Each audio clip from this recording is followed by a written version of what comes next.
चलो यूनिट 2 4-5 अध्याय 4 चल रहा है और फिजिक्स का वीडियो 30वां।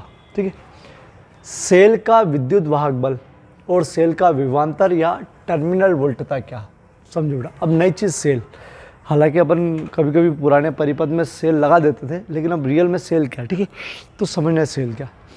सेल विद्युत ऊर्जा उत्पन्न करने का एक स्रोत है, सोर्स है। अपने जो घरों में सप्लाई आती है वो एसी आती है, अल्टरनेटिंग करंट आती है, जिसका चैप्टर आगे आएगा, और वो डीसी करंट देता है। और सबसे पहला आविष्कार उस सेल का ही हुआ था, इस विद्युत धारा का बाद में आविष्कार हुआ। ठीक है, तो सेल, ठीक है, सेल एक सबसे बेसिक, मतलब सबसे हल्का या सबसे कम वोल्टेज का सेल या सबसे सरल सेल वो बनाना बता रहा हूँ। ठीक है, तो सेल में क्या होता है कि एक पात्र लेते हैं, प्रायः वो कांच का लेते हैं। इस कांच के पात्र में विद्युत अपघट्य भरते हैं, विद्युत अपघट्य। अब थोड़ा सा केमिस्ट्री में देखना, विद्युत अपघट्य क्या होते हैं, अपघटन होता है इनका, जिसे मैं नाम बता दूं H2SO4, बहुत सारे होते हैं जिसमें H2SO4 सल्फ्यूरिक अम्ल। ठीक है, इसमें 2 छड़ रखते हैं अलग अलग धातु की, जिसे मान लो तांबे की या झेडेन की, जिंक की। ठीक है, अब सेल का पूरा डिटेल में नहीं बता रहा हूँ क्योंकि वो केमिस्ट्री में पूरी डिटेल में है। ये 2 अलग अलग धातु की छड़ है। ठीक है, जैसे ही इस छड़ को, इन छड़ों को इस विद्युत अपघट्य में डुबाते हैं तो होता क्या है मालूम कि ये विद्युत, ये इलेक्ट्रोड है, इसको बोलते हैं इलेक्ट्रोड। ठीक है, इलेक्ट्रोड मतलब इन छड़ों का नाम देते हैं इलेक्ट्रोड। ठीक है, जैसे इसको विद्युत अपघट्य में डुबाते हैं तो रासायनिक क्रिया होती। कैसी रासायनिक क्रिया होती, चलो आपको ये मालूम है कि इन पर बहुत सारे मुक्त इलेक्ट्रॉन होते हैं और बहुत सारे धातुओं पर। ठीक है, धातु और मुक्त इलेक्ट्रॉन होते हैं, और ये जो रासायन, इससे ये विद्युत अपघट्य इस छड़ों से रासायनिक क्रिया करता है, रासायनिक क्रिया करता है। और इन दोनों में एक छड़ ऐसी होती है कि रासायनिक क्रिया करने पर इलेक्ट्रॉन अपने में से बाहर निकालने लग जाती है। यूँ तो छड़ पर पड़े रहते, आप यूँ नहीं निकाल सकते, तो वो इलेक्ट्रॉन बाहर निकालने लग जाती है। और दूसरी छड़ ऐसी रहती है कि दूसरे छड़ के इलेक्ट्रॉन मतलब थोड़ा से धातु अलग अलग ली, वो ऐसे रहते कि वो अपने इलेक्ट्रॉन देते नहीं है। ठीक है, बोले आ रहे हो तो आ जाओ, बोले मैं हमारे इलेक्ट्रॉन हम नहीं देंगे। ठीक है, तो कुल मिलाकर रासायनिक क्रिया होती है, एक छड़ लगातार इलेक्ट्रॉन दी जाती है दूसरे छड़ को, रासायनिक क्रिया होती है। ठीक है, तो रासायनिक क्रिया दोनों छड़ पे होती है, तो इनमें इलेक्ट्रॉन होते हैं तो भी ये और लिया जाता है। ठीक है, तो रासायनिक क्रिया होती है तो एक छड़ लगातार इलेक्ट्रॉन देती रहती है और दूसरी इलेक्ट्रॉन लेती रहती है। जो छड़ देती थी, सबसे पहले अध्याय में सबसे पहला लेक्चर था कि जो देता है इलेक्ट्रॉन वो धन आवेशित हो जाता है, और उसमें इलेक्ट्रॉन की कमी हो जाती है तो वो धन आवेशित, देने वाला है ना, देने वाला, और जो ले लेता है उस पर ऋण आवेश आ जाता है। मतलब इसमें इलेक्ट्रॉन बहुत सारे हो गए, इलेक्ट्रॉन की कमी हो गई, मतलब क्या हुआ कि रासायनिक क्रिया से क्रिया होने, मतलब ये काम होने लगे। अब इसमें ऊर्जा आ गई। कैसी ऊर्जा आ गई, देखो इस पर धन बना हुआ है, इस पर ऋण बना हुआ है, विभव में अंतर है क्या? अरे विभव में अंतर बताते ना, धन वाला ज़्यादा विभव वाला, ऋण वाला कम विभव वाला, ऐसा मानते हैं। ठीक है, अब जैसे आप इसके अंदर एक तांबे का तार लगा के छोटा सा बल्ब लगा दो, छोटा सा जैसे ही बल्ब लगाओगे तो फिर क्या होगा कि जिसके पास इलेक्ट्रॉन लेके बैठा था वो इधर के रास्ते तो कर ही नहीं सकता, इधर के रास्ते तो उल्टा काम हो रहा है, इधर के रास्ते इलेक्ट्रॉन इधर भागने लग जाएंगे, इलेक्ट्रॉन। बोले यार मेरे पास ज़्यादा है, तू ले ले भैया वापस। अब इलेक्ट्रॉन भागने लगे, आवेश का प्रवाह शुरू हुआ कि विद्युत धारा बनी, मतलब ये बल्ब जला। ये सिस्टम होता है। ठीक है, मतलब इसमें एक प्रकार की ऊर्जा आ गई है, इस ऊर्जा से ये काम हो रहा है। ठीक है, ये काम हो रहा है, इसका मतलब इलेक्ट्रॉन यूँ दौड़ लगा रहे, फिर इधर कुछ कमी हुई, रासायनिक क्रिया कंटिन्यू, फिर इलेक्ट्रॉन इधर दौड़ लगा जाएगा, फिर यूँ। ठीक, ये धन वाला है बेटा, ये ऋण वाला है। तो देखो इलेक्ट्रॉन इधर से इधर जा रहे, ठीक। और अभी तक जितने भी सेल बनाए थे, याद करो, मैंने हमेशा विद्युत धारा किधर ली थी, मैंने धन से ली थी। तो देखो इलेक्ट्रॉन इधर से इधर जा रहे, लेकिन विद्युत धारा की दिशा पर हमेशा कैसे लेते हैं, धन से ऋण की ओर। और क्यों लेते हैं, क्योंकि वैज्ञानिकों ने डिसाइड कर रखा है भैया इलेक्ट्रॉन जिधर जाएंगे उसके विपरीत हम जाएंगे, मतलब विद्युत धारा जाएगी। ठीक, खेल खत्म। ये सेल वाला काम। ठीक है, एक सेल, ये जैसे अपने पास ये पेंसिल सेल है, ठीक है, ये पेंसिल सेल है, ज़्यादा पावर, ये बहुत कम पावरफुल है, ये भी कम पावरफुल है, 1.5 वोल्ट का है। मैं बताऊँ 1.5 वोल्ट होता है क्या इसका, ठीक है, ये 1.5 वोल्ट का है। इसमें भी ऐसा ही होता है, बस टेक्नोलॉजी बदल दी है, ये थोड़ा पेस्ट अच्छा बढ़ दिया है, और ये खोली उनने इलेक्ट्रोड ले लिए, ठीक। ये पढ़ना बेटा, शुष्क सेल बोलते हैं इसको। चलो, मतलब सेल सिस्टम समझ में आ गया कि सेल में विद्युत अपघट्य होता है, ठीक। सेल के अंदर ये क्रिया होती रहती है जिससे ऊर्जा बनती जाती है, और इलेक्ट्रॉन दौड़ लगाते हैं, मतलब आवेश दौड़ लगाता है, जिससे विद्युत धारा उत्पन्न होती है, और अपन इसका यूज़ कर सकते हैं, उपयोग कर सकते हैं, ठीक है। ये हो गया सेल। अब परिभाषा सेल की, तो सेल वह युक्ति है जो रासायनिक क्रिया को काय में बदल रही, मतलब विद्युत ऊर्जा में। अरे विद्युत ऊर्जा हो बेटा, विद्युत ऊर्जा बदल रही, मतलब विद्युत बन रहा ना इससे, तो परिभाषा हो गई, बहुत सिंपल सी, इसलिए ज़्यादा टाइम नहीं। सेल वह युक्ति है जो रासायनिक ऊर्जा को, रासायनिक क्रिया को काय में बदलती है, विद्युत ऊर्जा में। खत्म। चलो, ऑब्जेक्टिव आता है इसमें से कि सेल जो है वो किसका स्रोत है, स्रोत मतलब किसका सोर्स है, क्या काम करता है वो। तो क्या इलेक्ट्रॉन देता है, क्या विद्युत धारा देता है, क्या आवेश देता है, इन सब में गलत। वो केवल विद्युत ऊर्जा देता है, केवल क्या देता है, विद्युत ऊर्जा, ठीक है। तो ऑब्जेक्टिव में ये तीनों चीज़ गलत है, केवल क्या देता है, विद्युत ऊर्जा। यही बोलते हैं बोले विद्युत ऊर्जा देता है, ठीक है, ये ऊर्जा देता है। तो याद रखो, सेल विद्युत ऊर्जा का स्रोत है, ये लिखवा दूंगा, चिंता मत करना, ठीक है। चलो, सेल के बारे में अब आगे बढ़ते हैं। ये जो सेल है, इसमें जो ताकत बनती है कि कितना वोल्टेज, कितना ज़्यादा पावर, ठीक है, वो बनती है दो बातों पर। एक, विद्युत अपघट्य अच्छा पावरफुल होना चाहिए। अच्छा पावरफुल मतलब H2SO4 के अलावा कोई बहुत सारी चीज़ होती है, पता नहीं CuSO4 भी होता है, तो ये पावरफुल होना चाहिए। या फिर ये जो इलेक्ट्रोड देने वाले हैं ना, ये इलेक्ट्रोड बोलते हैं, ये जो इलेक्ट्रोड धातु है, वो कोई ऐसी होना चाहिए जो इलेक्ट्रॉन ज़्यादा दे सके और एक ऐसी की ज़्यादा ले सके, ठीक है। तो दो चीज़ पर, इसकी पावर दो चीज़ पर निर्भर करेगी। एक तो विद्युत अपघट्य कैसा लिया है, दूसरा ये इलेक्ट्रोड कैसा लिया है, ठीक। चलो, अब ये हटा देते हैं पेपर, ठीक। ये हटा नहीं देते, अपन यहाँ एक कुंजी लगा देते हैं। समझो कुंजी क्या, मतलब अपन ने एक ऐसा स्विच लगा दिया है कि इसको टच करोगे तो अपनी बल्ब जलेगा, विद्युत धारा शुरू, और टच नहीं करोगे तो विद्युत धारा बंद। जहाँ सर्किट पूरा नहीं हुआ तो विद्युत धारा नहीं जाती, न इधर से अंदर जाएगी न उधर से जाएगी, ठीक है। चलो, हटा दिया, ये टच करने का रखा है। इसका मतलब अभी सेल ने रासायनिक क्रिया करके बैठा हुआ है, वो शानदार, ये पूरा धन इलेक्ट्रोड बन गया, ये ऋण इलेक्ट्रोड बन गया है, और इनका बीच में जो पावर बन गई वो 1.5 वोल्ट बन गई। 1.5 वोल्ट मतलब इनके बीच का विभवांतर 1.5 वोल्ट हो गया। चलो 1.5 वोल्ट तो छोड़ो यार, 3 वोल्ट हो गया, ठीक। 3 वोल्ट हो गया इनके बीच का विभवांतर, मतलब समझा ना, विभव में अंतर, दोनों का विभव अंतर, ठीक है। चलो, मान लो विभव में अंतर हो गया। अब अगर कोई अच्छा होता, ज़्यादा विद्युत अपघट्य वाला ने कोई अच्छा इलेक्ट्रोड वाला, तो ज़्यादा वोल्ट बन जाता है, ठीक है। तो चलो, अब सेल का विभव बल क्या होता है, ठीक है, अब वो समझो। सेल का विभव बल क्या, कि जब आप कोई सा भी सेल परिपथ में नहीं जोड़ते हो, मतलब अपन इससे विद्युत धारा नहीं ले रहे, केवल ऐसी कंडीशन में, ठीक है।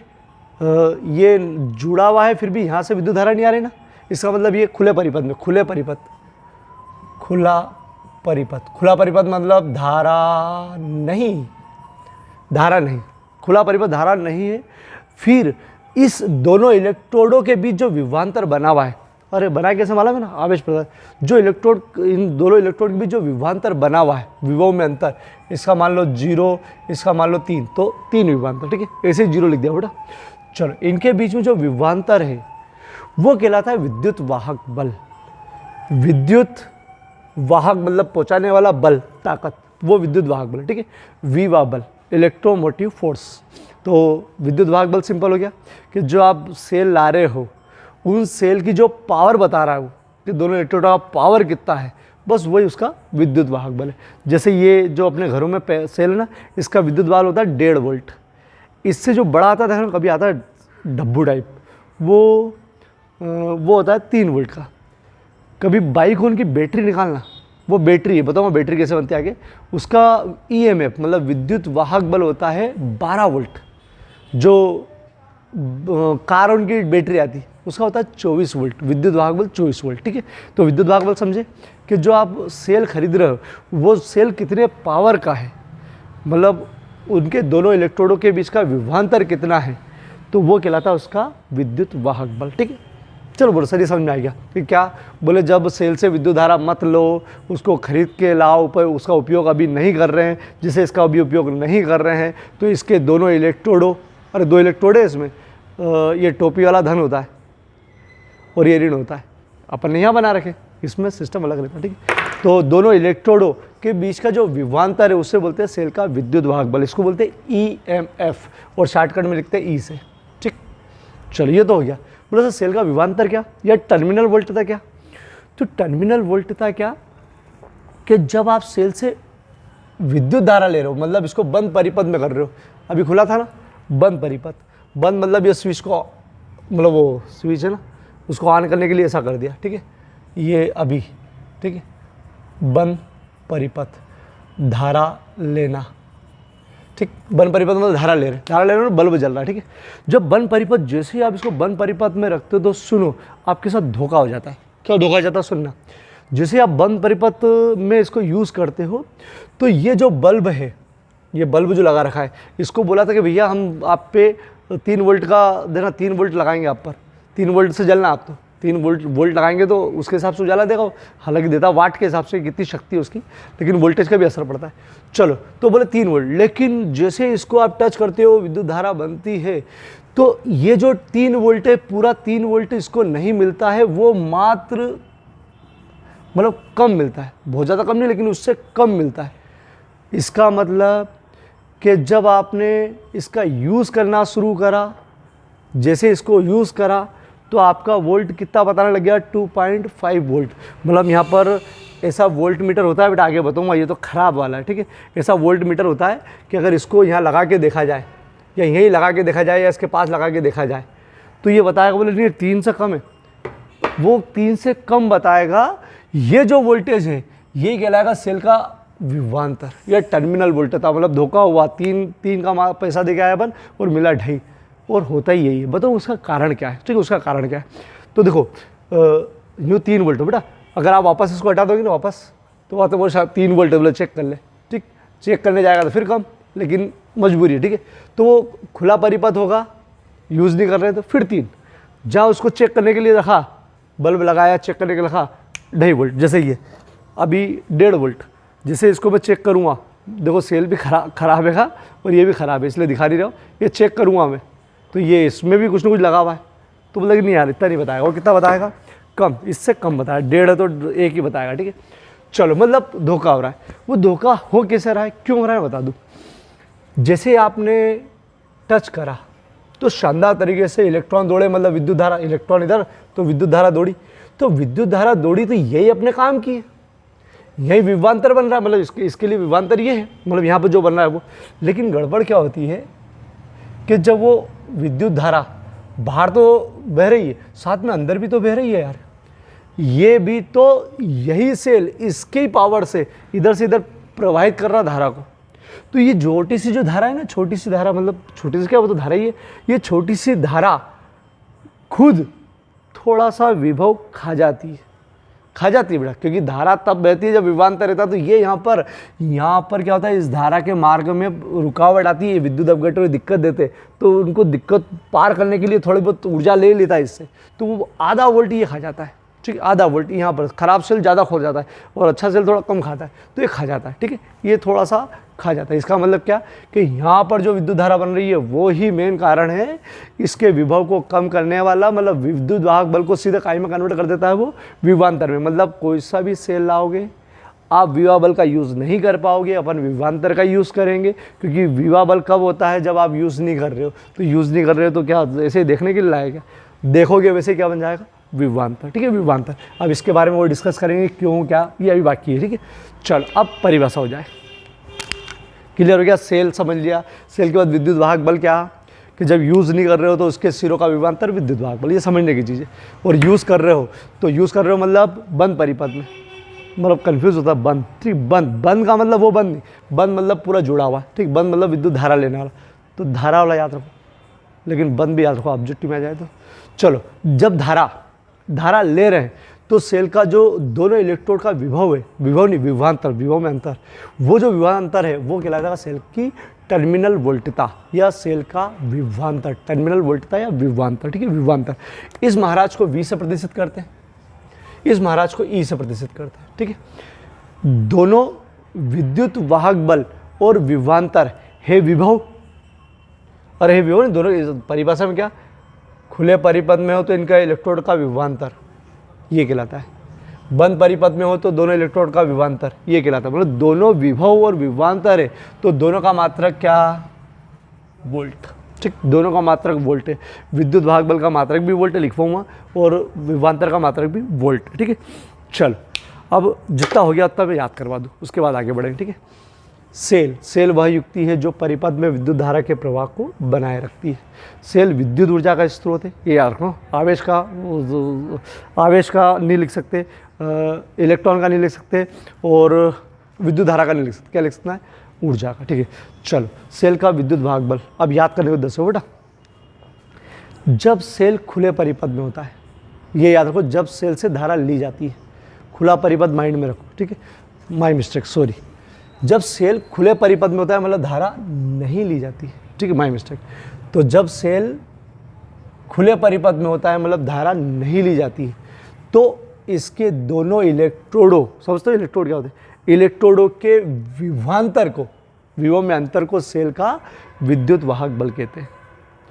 जब सेल से धारा ली जाती है, नहीं ली जाती है, नहीं हो, सेल से धारा नहीं ली जाती है ये, तो दोनों इलेक्ट्रोडों के विभवांतर को सेल का विद्युत वाहक बल कहते हैं। फिर विभवांतर क्या, जब सेल से विद्युत धारा ली जाती है, ये जब सेल से विद्युत धारा ली जाती है मतलब बंद परिपथ, ठीक है, ली जाती है, तो इसके दोनों इलेक्ट्रोडों के विभवांतर को नाम दिया सेल की टर्मिनल वोल्टता। टर्मिनल वोल्टता, टर्मिनल वोल्टता। जब भी आप सुनो बेटा, अब इससे धारा ले रहे हो नहीं ले रहे हो कोई मतलब नहीं, जब भी आपसे पूछा जाएगा कि यार भैया बताओ सेल कितने वोल्ट का लगाया, तो तुम बोलोगे 3 वोल्ट का, वो फिर भले कितना भी दे रहा हो आपको 3 वोल्ट का। इसका मतलब आप इसका यूज़ करो या मत करो, जीवन भर के लिए, हमेशा के लिए सेल का विद्युत वाहक बल हो गया 3 वोल्ट, 3 वोल्ट, ठीक है। लेकिन सेल का विभवांतर जो है वो कब, जब ये जोड़ रहे तब विभवांतर बना है, ठीक है, ये तो मानो विभवांतर बना है, तो ये जो विभवांतर है वो हमेशा कम मिलता है। अभी की कंडीशन में देखो जोड़ रखा है, ठीक है। आपसे एकदम पूछा है, बोले बता सेल का विभव बल क्या, तो आप उस समय 3 वोल्ट ही बताओगे, और विभवांतर कितना, बोले 2.5 वोल्ट ही बताओगे। तो बोले सर आपने बोला था कि विभवांतर तब होता जब खुला है, अरे हमने बोले पहले चेक कर लिया है, मतलब पहले चेक कर लिया मतलब जब लाए थे हमने बाला में, जब लाया तब कितना था। तो विद्युत वाहक बल हमेशा फिक्स 3 वोल्ट, हमेशा 3 वोल्ट, और सेल का विभवांतर डिपेंड करता है कि आपने यहाँ पर क्या लगा रखा है। अगर यहाँ पर आपने छोटा बल्ब लगा रखा है तो हो सकता है 2.5 वोल्ट ही मिले, बड़ा कोई चीज़ लगा दो, हो सकता है इसमें परिवर्तन आ जाए, मतलब 2 वोल्ट देने लग जाए, या 2.9 वोल्ट 2.9 वोल्ट देने लग जाए, मतलब ये डिपेंड करता है इस पर। लेकिन ये वोल्ट विभवांतर कितना भी कम ज़्यादा होता रहे, विद्युत वाहक बल 3 वोल्ट, परिपथ से जोड़ रखा है तो भी अपने को पहले से पता है, नहीं जोड़ा था उसके पहले से पता था क्या भैया 3 वोल्ट, ठीक है। इसका मतलब क्या, ये बात समझो, सेल का विद्युत वाहक बल जब धारा ली जा रही हो, इससे धारा ली जा रही हो, सेल का विद्युत वाहक बल हमेशा विभवांतर से बड़ा मिलेगा, धारा लोगे तो भी और नहीं लोगे तो भी, ठीक है। तो धारा लेने के बाद ही तुलना कर पाएंगे अपन। तो चलो, सेल से जब धारा ली जाती तो हमेशा सेल का विद्युत वाहक बल, हमेशा विद्युत वाहक बल विभवांतर से हमेशा बड़ा ही मिलेगा, कुछ भी हो जाए। ये बताओ, जब सेल से धारा ली जाती है तो सेल का विभवांतर विद्युत वाहक बल से सदैव छोटा मिलता है, ठीक है, छोटा मिलता है। चेक कब करेंगे, जब अपन सब खुला परिपथ धारा नहीं लेंगे तब चेक करके पटक लेंगे, लेकिन एक बार पटक लिया तो हमेशा के लिए 3 वोल्ट, ठीक है। अब अगर धारा लोगे नहीं लोगे ये 3 वोल्ट तो पहले से मान्य भैया कि है, बस विभवांतर चेक करने के लिए बताया कि भैया कितना विभवांतर। चलो, मैंने एक चीज़ और बता दी कि सेल का विद्युत वाहक बल जो है वो हमेशा बड़ा मिलेगा सेल के विभवांतर से। तीसरा पॉइंट समझो, सेल का विद्युत वाहक फिक्स हो गया भैया, फिक्स 3 वोल्ट, आप कुछ भी लगाओ, कुछ भी यूज़ करो, तुम भले ही इससे मतलब जरा सा LED बल्ब जलाओ या फिर एक हवाई जहाज लगा दो, बोले यार हम तो उतना ही, हमको मालूम है कि हमारी वैल्यू 1.5 वोल्ट की, हम 1.5 वोल्ट ही रहेंगे, ये विद्युत वाहक बल, ठीक है। लेकिन विभवांतर डिपेंड करता है कि आपने स्रोत क्या लगा रखा है, मतलब यूज़ काइंड में कर रहे हो, उससे थोड़ा बहुत वेरिएशन इसमें आता है, ठीक है, पक्का आता है, ठीक है, पक्का आता है। मतलब ये बाह्य प्रतिरोध पर निर्भर करता है, वो ये महान है, काय पे भी निर्भर नहीं करता है, ठीक है, महान है ये, ठीक। अगला, विद्युत वाहक बल किसी सेल में होता है, और विद्युत वाहक बल सेल में कब होता है भैया? अरे जब ये रासायनिक क्रिया होती है तब जाके पावर बन जाती है इसमें। तो सेल में विद्युत वाहक बल होता है तो ही इससे विद्युत धारा ले सकते हो। इसका मतलब क्या कि सेल का विद्युत वाहक बल परिपथ में विद्युत धारा को प्रभावित कर सकता है, मतलब इसमें पावर है, ठीक है। तो सेल का विद्युत वाहक बल के कारण परिपथ में विद्युत धारा प्रवाहित होती है। सेल खराब हो जाता है, विद्युत वाहक बल बन नहीं पाता है। सेल खराब कैसे होता है? ये खराब हो गया, रासायनिक क्रिया होना खत्म हो गई कि भैया छड़बड़ पे बहुत सारा अशुद्धि लग गई, ने क्रिया बंद हो गई तो खराब हो जाता है, ठीक है। चलो, तो सेल जब तक पावर है तब तक वो धारा देता रहेगा, मतलब विद्युत वाहक बल के कारण ही सेल में विद्युत धारा प्रवाहित होती है, और बिना विद्युत धारा प्रवाहित करे ये आता ही नहीं है। अरे विद्युत धारा प्रवाहित नहीं करोगे तो बोले वापस में विवाह बल बन गया, विद्युत वाहक बल बन गया। विद्युत धारा प्रवाहित करोगे तो बोले मैं आऊँगा। इसका मतलब क्या कि विद्युत धारा प्रवाहित करने पर विभवांतर उत्पन्न होता है। क्या बोलते हैं इसको, हाँ, विद्युत वाहक बल के कारण परिपथ में धारा प्रवाहित होती है। विद्युत धारा प्रवाहित होने के कारण विभवांतर उत्पन्न होता है, ठीक है। ये अगला पॉइंट, मैं ये 3-4 पॉइंट बताया मैंने अंतर के लिए बताया। अब मैं वापस से पूरा अंतर बता रहा हूँ, पूरा समझा रहा हूँ। सेल की परिभाषा हो गई, अब अंतर, ठीक है, परिभाषा आ जाएगी दोनों में। चलो, अंतर लिखवा दूँ, अंतर भी पहला आता है बेटा, विद्युत वाहक बल और सेल के विभवांतर में अंतर आता है। पहले परिभाषा लिख देंगे अपन, तो परिभाषा का अंतर बना लेंगे। जब सेल से विद्युत धारा नहीं ली जाती है, मतलब बिल्कुल यूज़ नहीं कर रहे हैं, खुला परिपथ है, ठीक है। तो जब सेल से विद्युत धारा नहीं ली जाती है तो इसके दोनों इलेक्ट्रोडों के विभवांतर को सेल का विद्युत वाहक बल कहते हैं। जब सेल से विद्युत धारा ली जाती है, मतलब बंद परिपथ, तो दोनों इलेक्ट्रोडों के बीच के विभवांतर को सेल का विभवांतर या टर्मिनल वोल्टता कहते हैं। सेल का विद्युत वाहक बल सदैव विभवांतर से बड़ा आता है, ठीक है। धारा लो या मत लो, लेकिन धारा लेंगे तभी तुलना करेंगे उसकी, ठीक है। तो जब इससे विद्युत धारा ली जाती है तो सेल का विद्युत वाहक बल सदैव विभवांतर से बड़ा आता है। चलो, सेल का विभवांतर, दूसरा पॉइंट हो बेटा, बड़ा छोटा। क्या छोटा? कि जब सेल से विद्युत धारा ली जाती है तो सेल का विभवांतर सदैव सेल के विद्युत वाहक बल से छोटा आता है। ये छोटा, पहले तो परिभाषा, ठीक है। तीसरा समझना हो, याद भी रखना है।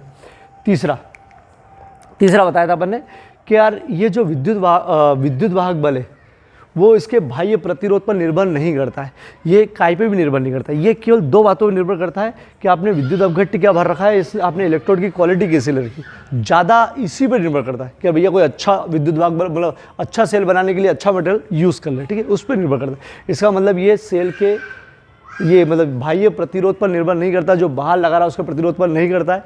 अंदर कुछ करता है तो उसका खुद का ही है, ठीक है।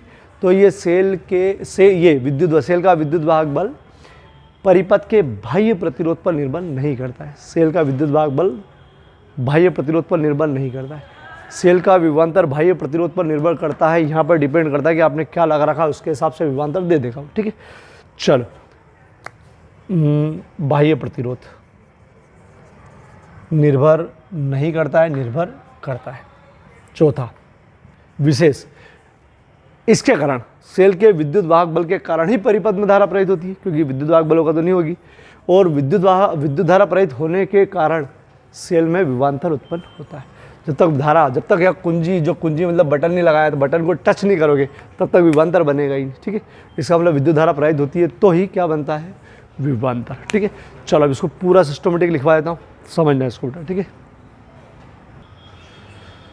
चलो बेटा, सबसे पहले बता दूँ, देखो ये लिखने में बहुत मेहनत लगती है। मैं आपको पहले नोट्स पहुँचाता था, मैं चाहता तो नोट्स अभी पहुँचा सकता हूँ केवल समझा के, लेकिन उससे गड़बड़ ये हो रही थी बेटा कि आप बहुत सारे बच्चे के लिए नोट्स ही उतारे थे। आप वीडियो से देखोगे, स्क्रीनशॉट के लिखोगे, आधे से ऊपर इससे याद हो जाएगा। थोड़ा बहुत आपको रिवीजन करना पड़ेगा, और फिर मैं IMP क्वेश्चन का लिख ही देता हूँ कि भैया ये IMP क्वेश्चन इसको करना है। तो बेटा मेहनत मेरी भी बहुत ज़्यादा है, डेफिनेटली ज़्यादा है, लेकिन मेरे से ज़्यादा आपको करना पड़ेगी क्योंकि आपको एग्ज़ाम देना है, ठीक है, करना पड़ेगी आपको। चलो, विद्युत सेल एग्जाम में क्वेश्चन नहीं आता इसलिए मैंने कोई स्टार नहीं लगाया है, केवल हेडिंग बनाई है, लेकिन ऑब्जेक्टिव आता है इसलिए लिखवाया है। विद्युत सेल वह युक्ति है जो रासायनिक ऊर्जा को विद्युत ऊर्जा में परिवर्तित करती है। इस सेल विद्युत ऊर्जा का स्रोत है। ये सेल का रफ डायग्राम आप बना ही लेना, ठीक है, ताकि अपने को सूझ पड़ती रहे सेल मिल बना, ठीक है। क्या बनाया, विद्युत अपघट बनाया, इलेक्ट्रोड बनाया, ये धन है एक तरफ ऋण है, ये मैंने बल्ब बना रखा है, ये कुंजी बना रखी। कुंजी का मतलब ये क्या, स्विच को ऑन ऑफ कर सकते हैं अपन, ठीक है। ये विद्युत धारा की डायरेक्शन बनाई है, और ये इलेक्ट्रॉन इधर से जाते हैं उल्टे डायरेक्शन में, ठीक है। ये ऋण वाले से धन वाले की ओर जाते हैं, इलेक्ट्रॉन बाहर से उड़ा। चलो, ये बल्ब बना रखा, ठीक है, इसे बना दिया। चलो, अब ये पूरा मैं एक बार मुंह से बोल रहा हूँ वापस से। सेल के विद्युत भाग बल और विभवांतर में क्या कि जब सेल से विद्युत धारा नहीं ली जाती है तो दोनों इलेक्ट्रोडों के बीच के विभवांतर को सेल का विद्युत भाग बल कहते हैं। इसे ई से प्रदर्शित करते हैं, इसका मात्रक वोल्ट है, ठीक है, वोल्ट है। विभवांतर क्या, जब सेल से विद्युत धारा ली जाती है मतलब वो बंद परिपथ में, तो दोनों इलेक्ट्रोडों के बीच के विभवांतर को सेल का विभवांतर कहते हैं। इसे वी से लिखते हैं और इस मात्रक वोल्ट, ठीक है। चलो, जब सेल से विद्युत धारा नहीं ली जाती मतलब खुले परिपथ में, तो सेल के दोनों इलेक्ट्रोडों के विभवांतर को सेल का विद्युत भाग बल कहते हैं। इसे ई से प्रदर्शित करते हैं, इसका मात्रक वोल्ट है। सेल का विभवांतर है टर्मिनल वोल्टेज। जब सेल से विद्युत धारा ली जाती है मतलब बंद परिपथ में, तो सेल के दोनों इलेक्ट्रोडों के विभवांतर को सेल का विद्युत भाग बल कहते हैं। इसे वी से प्रदर्शित करते हैं, इसका मात्रक वोल्ट है। ये दो ऑब्जेक्टिव उचित जगह लिखना, यहीं पर लिखना।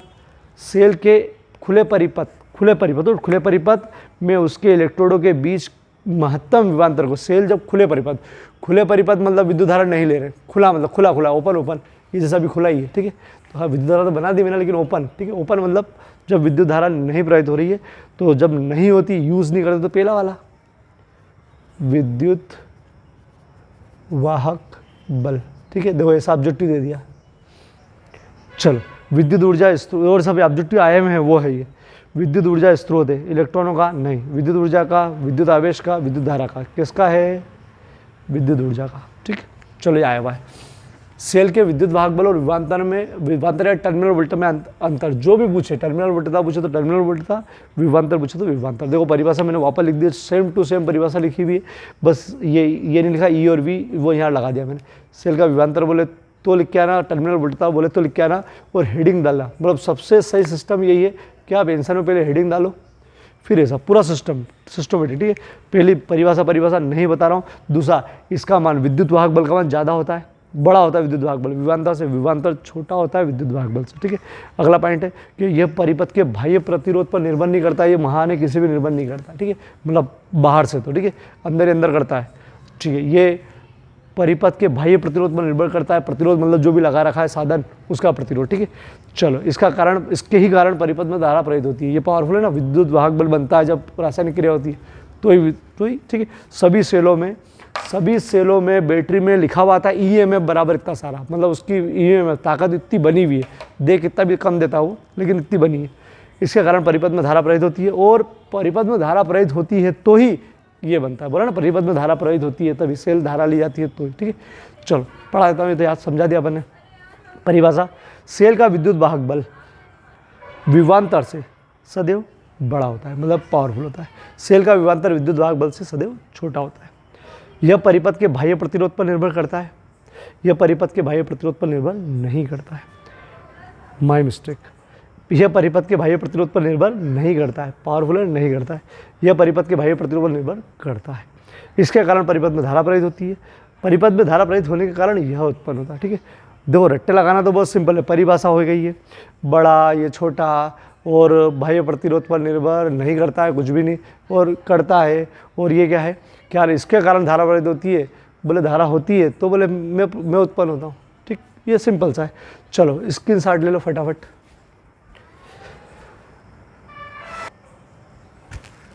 चलो अगला, सेल के आंतरिक प्रतिरोध से आप क्या समझते हो? सेल के आंतरिक प्रतिरोध को प्रभावित करने वाले कारक लिखो। सेल का आंतरिक प्रतिरोध, अब समझोड़ा, प्रतिरोध तो एक समझ में आ गया बहुत पहले कि कोई चालक विद्युत धारा के मार्ग में जो अवरोध उत्पन्न करता है उसे उसका प्रतिरोध करते हैं। मात्रक ओम था, ठीक है, अरे था यार बेटा, ठीक है, R बराबर V/I, ओम नियम से आया था, ठीक है। मात्रक क्या था? ओम, ठीक। चलो, वो चालक धारा के मार्ग में अवरोध उत्पन्न करता था। अब सेल का आंतरिक प्रतिरोध क्या? सेल का आंतरिक प्रतिरोध, पहली बात तो सेल का होगा, जो भी होगा अंदर होगा, ठीक है, प्रतिरोध, ठीक है। तो सुनो क्या होता है, ये जो सेल है वो मैंने बोला था कि यार विद्युत धारा बाहर भी प्रवाहित होती है और अंदर भी होती है, अरे अंदर होती है, ठीक। अगर सोचा जाए तो ये धन से ऋण की ओर होती है और अंदर अंदर ऋण से धन की ओर होती है। चलो इतना मत सोचो, ठीक है। लेकिन हाँ, विद्युत धारा अंदर भी प्रवाहित होती है, जितना आवेश इधर से इधर जाते हैं वो इधर अंदर बैलेंस करते रहते हैं, ठीक है। तो ये जो बाहर विद्युत धारा के मार्ग में जो अवरोध उत्पन्न हो रहा है वो तो सामान्य प्रतिरोध है जो लगे हैं उसके कारण। लेकिन सेल के अंदर जो विद्युत धारा प्रवाहित हो रही है अंदर ही अंदर, वो विद्युत धारा के मार्ग में अवरोध उत्पन्न करने वाला ये है विद्युत अपघट्य, जो यहाँ पर रखा हुआ है, यहाँ पर भरा हुआ है। इस विद्युत अपघट्य के कारण इस विद्युत धारा के मार्ग में जो अवरोध उत्पन्न हो रहा है, रुकावट आ रही है, उसी को नाम दिया सेल का आंतरिक प्रतिरोध, ठीक। ये इसके रुकावट, सिंपल परिभाषा। अगर परिभाषा देखा जाए तो सेल के अंदर विद्युत अपघट्य के द्वारा विद्युत धारा के मार्ग में जो अवरोध उत्पन्न होता है उसे उस सेल का आंतरिक प्रतिरोध कहते हैं। इसे छोटे से आर से लिखते हैं, ठीक, स्मॉल आर। क्लियर है बेटा? ये भी रुकावट डालेगा ही डालेगा, ठीक। इस प्रतिरोध का सूत्र है, आंतरिक प्रतिरोध का सूत्र है आर, बड़ा प्रतिरोध भाई है ना बाहर वाला, E/V-1 ओम, ठीक। ये आया कहाँ से? तो आज का डेरिवेशन जो अगला है वो यही है, आया कहाँ से। अभी क्या क्या चीज़ है वो देख लो। आर तो आंतरिक प्रतिरोध है जिसके बारे में जिक्र कर रहे हैं। बाहर वाला आर जो अपन ने बल्ब लगा रखा है, जो भी चीज़ लगा रखी है उसका प्रतिरोध, ठीक। ई, अरे सेल का विद्युत वाहक बल, अभी अभी बोला है अपन ने। सेल का विभवांतर जो इस पर असर डालेगा, ठीक है, सेल का विभवांतर -1, ठीक है। ये सूत्र है, ये सूत्र बहुत काम आता है, डायरेक्ट ऑब्जेक्ट में भी आ जाता है और यूँ भी आपको आगे जरूरत पड़ेगी इसकी, और निकाल के बताएंगे, ठीक है। मैंने इसको याद करवा रखा है, RE/V-1 रेव, RE/V रेव -1, ठीक। 2-3 बार बोलेंगे तो याद हो जाएगा। R बराबर रेव -1, R बराबर रेव -1। जिस सूत्र की डायरेक्ट यूज़ होती है उसको मैं बना लेता हूँ, जैसे वो एक बनाया था नेव, अरे धारा घनत्व, और इसके लिए तो डायरेक्ट जरूरत पड़ती है तो उसके लिए आप तो ऐसा याद कर ही लो। तो आंतरिक प्रतिरोध रेव RE/V-1 रेव -1, ठीक है। चलो ये निकाल के बताएंगे, ठीक है। ये आंतरिक प्रतिरोध का सूत्र हो गया। इस आंतरिक प्रतिरोध का सूत्र है और प्रतिरोध है ये भी सेल का, इसलिए इसका मात्रक भी क्या आएगा? ओम। सेल के आंतरिक प्रतिरोध का मात्रक भी ओम, ठीक है। प्रतिरोध होता है, ठीक है। चलो अब परिभाषा हो जाए वापस से, बहुत सिंपल सी परिभाषा। सेल के अंदर विद्युत अपघट्य के द्वारा विद्युत धारा के मार्ग में जो अवरोध उत्पन्न होता है उसे सेल का आंतरिक प्रतिरोध कहते हैं, ठीक है। सेल के अंदर विद्युत अपघट्य द्वारा धारा के मार्ग में जो अवरोध उत्पन्न होता है उसे सेल का आंतरिक प्रतिरोध। ये परिभाषा होगी। परिभाषा सिंपल है और समझने के लिए हिसाब से अपने देख लिया कि भैया ये रुकावट डालता है, ये थोड़ा सा परेशान करता है, ठीक है। चलो, और यही तो कारण है कि यार जो विद्युत वाहक बल को विभवांतर में कन्वर्ट करता है, मतलब कम देता है, ये कहीं ना कहीं खा जाता है थोड़ा सा, अरे ये खा जाता है थोड़ा सा, ये धारा आ रही। तो चलो अब आगे बढ़ते हैं। सेल का आंतरिक प्रतिरोध हो गया। सेल के आंतरिक प्रतिरोध को प्रभावित करने वाले कारक, प्रभावित मतलब किस कारण से बढ़ेगा, किस कारण से कम होगा, वो चीज़, ठीक है। चलो मैं तो प्रभावित करने वाला कारक बता रहा हूँ, लेकिन कभी भी कोई सा भी सेल बनाया जाता है, सभी सेल का एक ही सिद्धांत रहता है कि जो आंतरिक प्रतिरोध हो वो कम हो, क्योंकि आंतरिक प्रतिरोध के कारण सेल वर्क थोड़ा सा कम करता है। जो विभवांतर खा रहा है ना, जो विभव खा रहा है, मैं आगे आपको सूत्र बताऊंगा। V बराबर जो मिलता है वो E के बराबर नहीं मिलता, अरे विभवांतर विद्युत वाहक बल के बराबर नहीं मिलता है, क्योंकि उसका कारण है IR।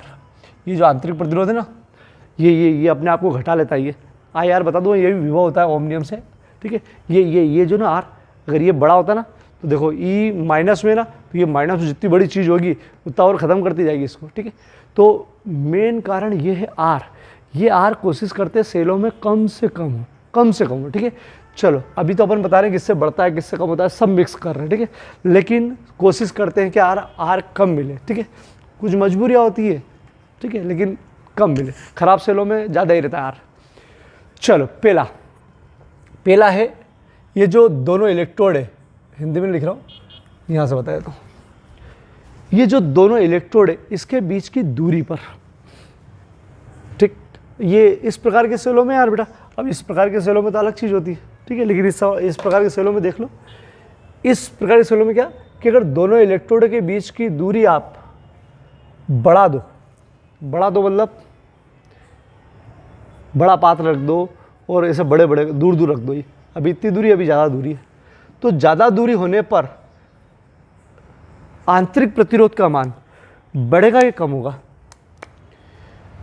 इलेक्ट्रोड के बीच की दूरी, ठीक है, तो इलेक्ट्रोड के बीच की दूरी अगर आप बढ़ा दो, अभी बढ़ाने की बात करें, ठीक है, बढ़ा दो तो आंतरिक प्रतिरोध बढ़ेगा कि कम होगा? सोच लो, अगर आपके मन में एकदम आ गया कि यार ये होगा और सही बैठ गया, तुक्का नहीं, सोच के सही बैठ गया, तो फिर आपको कभी भी याद नहीं करना है, हाँ बोले सही है। चलो, आंतरिक प्रतिरोध बढ़ेगा कम होगा? तो सुनो, आंतरिक प्रतिरोध अधिक होगा, बढ़ेगा। क्यों बढ़ेगा? तो पहले देखो जरा सी दूरी तय करना पड़ रही थी, जरा सा विद्युत अपघट्य उस पर असर डाल रहा था, मतलब रुकावट डाल रहा था, और अब इतना सारा विद्युत अपघट्य, मतलब यहाँ से यहाँ तक उसको जाना है, दूर जाना है, तो आंतरिक प्रतिरोध हमें मतलब बढ़ेगा ही, से उसको ज़्यादा तकलीफ आएगी। अरे ज़्यादा तकलीफ आएगी ना, तो दोनों इलेक्ट्रोडों के बीच की दूरी बढ़ाने पर आंतरिक प्रतिरोध बढ़ जाता है, बढ़ाने पर बढ़ जाता है। तो कोशिश करते हैं क्या थोड़ी पास में रखे, ज़्यादा पास नहीं रह सकते, लेकिन कोशिश करते हैं कम रखे, ठीक है। तो दोनों इलेक्ट्रोडों के बीच की दूरी बढ़ाने पर बढ़ जाता है, ठीक है, कम करने पर कम हो जाता है। तो अपन बढ़ाने पर बोल रहे हैं बढ़ जाता है, ठीक है, बढ़ाने पर बढ़ जाता है। चलो, पहला हो गया, दोनों इलेक्ट्रोडों के बीच की दूरी बढ़ाने पर आंतरिक प्रतिरोध बढ़ जाता है। दूसरा, सांद्रता। ये जो विद्युत अपघट्य ना, विद्युत अपघट्य, उसके सांद्रता पर, केमिस्ट्री में तुम पूरी डिटेल में पढ़ोगे सांद्रता क्या होती है, ठीक है। तो इसके गाढ़ेपन पर, सांद्रता मतलब जो सांद्र रहता है, और वो तनु सांद्र देखना पड़ेगा, ठीक है। सांद्रता मतलब गाढ़ेपन पर, अगर ये ज़्यादा गाढ़ा है, पहले जैसे यही ज़्यादा गाढ़ापन है, तो ज़्यादा गाढ़ापन हो तो कुछ केमिकल लोचा होता है, ठीक है। ज़्यादा गाढ़ा होने के कारण ये जो इलेक्ट्रॉन रहते हैं उसको जाने में ज़्यादा तकलीफ आती।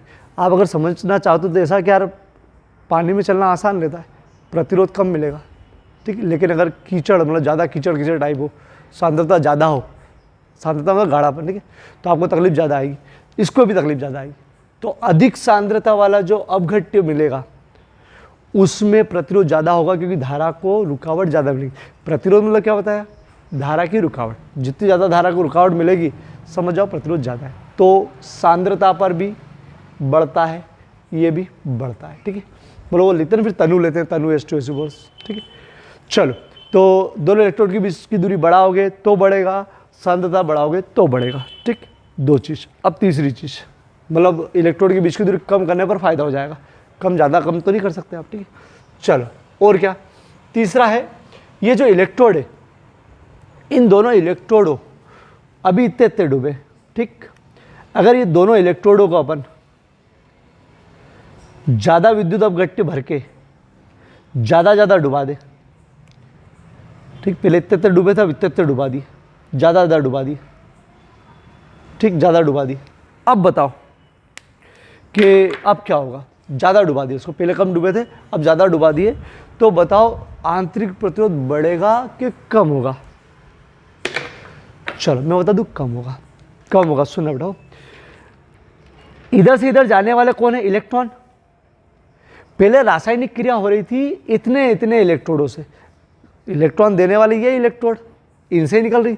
अब ज़्यादा इलेक्ट्रोड डूब गए हैं तो इनमें ज़्यादा इलेक्ट्रॉन बाहर हो जाएंगे, और ज़्यादा इलेक्ट्रॉन बाहर होंगे। पहले कम इलेक्ट्रॉन बाहर होते, जितना ज़्यादा आवेश दौड़ लगाता है धारा उतनी ज़्यादा होती है, ठीक है। तो ये जितनी ज़्यादा इलेक्ट्रॉन निकलेंगे, अपन बोलेंगे धारा की मात्रा उतनी ज़्यादा है। तो धारा की मात्रा ज़्यादा है मतलब रुकावट कम है, या ज़्यादा मात्रा में आवेश जा रहे हैं तो टेंशन यूँ भी प्रतिरोध कम हो गया। अगर रुकावट डाला करो, बोले हम तो बहुत सारे, ठीक है। तो इसका मतलब क्या कि पहले कम इलेक्ट्रॉन दौड़ लगा रहे थे, इलेक्ट्रॉनों की संख्या बढ़ने से धारा बढ़ने लगी, और धारा बढ़ रही मतलब प्रतिरोध कम, खत्म बात। क्या बोला है? धारा के मार्ग में रुकावट कम है क्योंकि धारा ज़्यादा आ रही है, ठीक।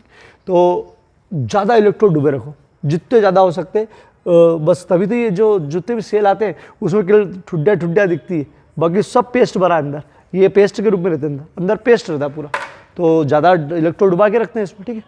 तो इलेक्ट्रोडों के बीच, ये डूबा हुआ जो इलेक्ट्रोड है उसके क्षेत्रफल पर, कि ज़्यादा इलेक्ट्रोड डुबा के रखोगे, क्षेत्रफल मतलब पूरा क्षेत्रफल, ठीक है, ज़्यादा घेरा, ज़्यादा अंदर तक डुबा के रखोगे तो आंतरिक प्रतिरोध कम हो जाएगा। क्यों कम हो जाएगा? क्योंकि रासायनिक क्रिया तेज हो जाएगी, ज़्यादा इलेक्ट्रॉन निकलेंगे, ज़्यादा इलेक्ट्रॉन मतलब ज़्यादा आवेश की मात्रा, ज़्यादा आवेश की मात्रा मतलब धारा ज़्यादा, और धारा ज़्यादा मतलब प्रतिरोध कम। अरे ये धारा ज़्यादा मतलब प्रतिरोध कम, व्युत्क्रमानुपाती होता है, ठीक है। चलो यूँ भी धारा ज़्यादा रहती तो प्रतिरोध कम।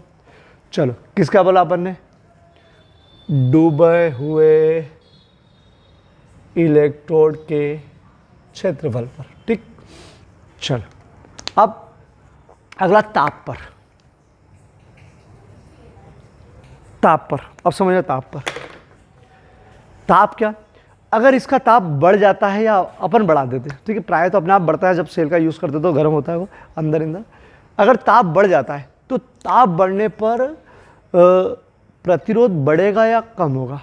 तो अगर अपन उधर धातु चालकों की बात करें तो धातु चालकों में ताप बढ़ाने पर प्रतिरोध बढ़ता है, याद रखो, और वो टक्कर ज़्यादा होती है, ठीक है। धातु चालकों में ताप बढ़ता है, अर्धचालकों में कम होता है, पुराना बहुत IMP, ठीक है।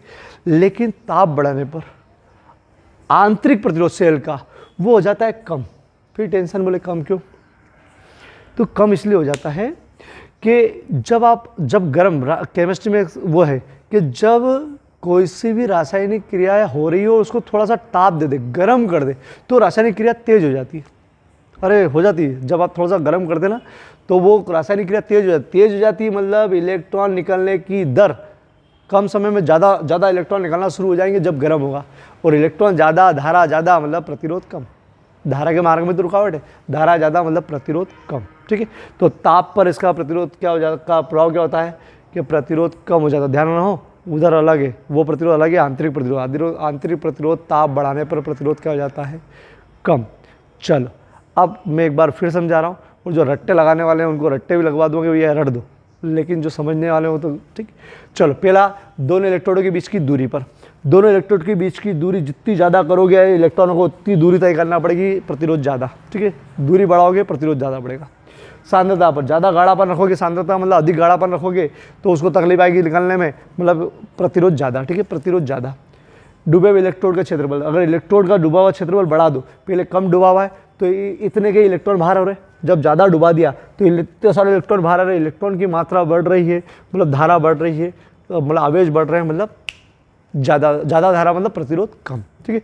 मतलब डूबे हुए इलेक्ट्रोड के क्षेत्रफल पर क्या हो रहा है, प्रतिरोध आंतरिक प्रतिरोध कम हो रहा है। ताप पर अगर इसको गर्म कर दिया जाए तो गर्म करने पर ये रासायनिक क्रिया बहुत तेज़ी से होगी, तो ज़्यादा इलेक्ट्रॉन निकलेंगे, तो ज़्यादा इलेक्ट्रॉन निकले मतलब ज़्यादा धारा प्रवाहित हुई, मतलब प्रतिरोध कम, ठीक है। तो ताप बढ़ाने पर प्रतिरोध कम हो जाता है। अब रट्टे लगाने वाले, पहले याद करो 4 पॉइंट।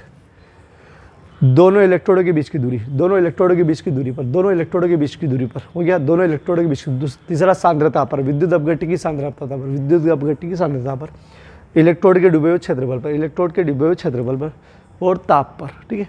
दोनों इलेक्ट्रोडों के बीच की दूरी पर, सांद्रता पर, विद्युत अपघट्य सांद्रता पर, डूबे हुए इलेक्ट्रोड के क्षेत्रफल पर, और ताप पर। हो गया याद। ऊपर वाले 2 बढ़ाने पर बढ़ते हैं, ऊपर वाले 2 बढ़ाने पर बढ़ते हैं, नीचे वाले 2 बढ़ाने पर कम होते हैं, ठीक है। ऊपर वाले 2 बढ़ाने पर बढ़ते हैं, नीचे वाले 2 बढ़ाने पर कम होते हैं। और समझदारी रखना, क्योंकि ये तो आप क्वेश्चन पूरा आएगा तो लिख दोगे, ऑब्जेक्टिव आया तो गड़बड़ कर देंगे। मैंने समझा है दोनों इलेक्ट्रोडों के बीच की दूरी बढ़ाने पर प्रतिरोध बढ़ जाता है, वो उल्टा ही देते कि दोनों इलेक्ट्रोडों के बीच की दूरी कम करने पर क्या होता है, तो कम करने पर कम हो जाएगा। थोड़ा सा लगाना बोला, नहीं तो यार सर आपने तो लिखवाया नहीं था, आपने तो वैसा लिखवाया था और वैसा आ गया, तो ये वैसा कुछ नहीं होता है, ठीक है। आपको समझ के चलना पड़ता है। चलो सांद्रता बढ़ाने पर प्रतिरोध बढ़ता है, दोनों इलेक्ट्रोडों के बीच की दूरी दोनों इलेक्ट्रोडों के डूबे हुए क्षेत्रफल को बढ़ाने पर प्रतिरोध क्या हो जाता है, कम, ठीक है, कम। ताप पर कम हो जाता है, ठीक है, ताप पर कम हो जाता है। चलो अब पूरा एक बार और याद करवा देता हूँ, फिर लिख पाऊँगा। सेल के आंतरिक प्रतिरोध से आप क्या समझते हैं, तो यहाँ से सेल के अंदर, ठीक है, सेल के अंदर विद्युत अपघट्य के द्वारा धारा के मार्ग में जो अवरोध उत्पन्न होता है उसे उस सेल का आंतरिक प्रतिरोध कहते हैं, ठीक है। सुनते सुनते एक बार बिना देखे बोल लिया करो।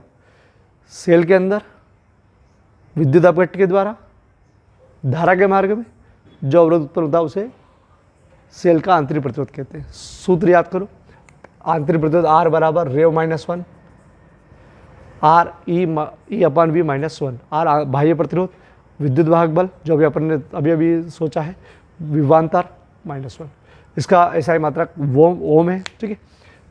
प्रभावित करने वाला कारक इलेक्ट्रोडों के बीच की दूरी पर, दोनों इलेक्ट्रोडों के बीच की दूरी बढ़ाने पर, अभी तो बढ़ाने पर, ठीक है, बढ़ाने पर बढ़ जाता है, सांद्रता बढ़ाने पर बढ़ जाता है, डूबे हुए इलेक्ट्रोड के क्षेत्रफल को बढ़ाने पर कम हो जाता है, ताप बढ़ाने पर कम हो जाता है। अपन इधर सब बढ़ा रहे और उधर प्रभाव देख रहे हैं, 2 बढ़ाने पर वो कम होते हैं, 2 बढ़ाने पर वो बढ़ जाता है और 2 बढ़ाने पर कम होते हैं। अगर आप चाहते हो आंतरिक प्रतिरोध कम हो जाए तो फिर यही कम दूरी रखो, बहुत ज़्यादा तनु रखो, और ये 2 तो बेचारे बढ़ा ही रहे, ठीक।